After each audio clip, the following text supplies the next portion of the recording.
কবি সুকান্ত ভট্টাচার্যের সিপাহী বিদ্রোহ। হঠাৎ দেশে উঠল আওয়াজ, হো হো হো হো হো হো। চমকে সবাই তাকিয়ে দেখে সিপাহী বিদ্রোহ। আগুন হয়ে সারাটা দেশ ফেটে পড়ল রাগে। ছেলে বুড়ো জেগে উঠল 90 সন আগে। 100 বছর গোলামিতে সবাই তখন ক্ষিপ্ত। বিদেশিদের রক্ত পেলে তবেই হবে তৃপ্ত।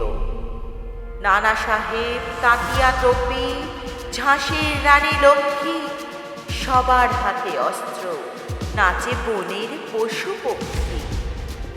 কেবল ধনী জমিদার আর আগের রাজার ভক্ত যোগ দিল, তা নয় কো, দিল গরিবেরাও রক্ত।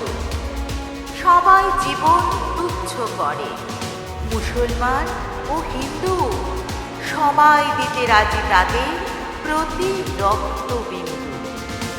ইতিহাসের পাতায় তোমরা করো কেবল মিথ্যে, বিদেশিরা ভুল বোঝাতে চায় তোমাদের চিত্তে।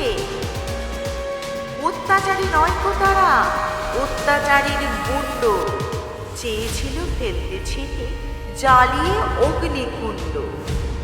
নানা জাতের নানান সেপাই, গরিব এবং মূর্খ, সবাই তারা বুঝেছিল অধীনতার দুঃখ।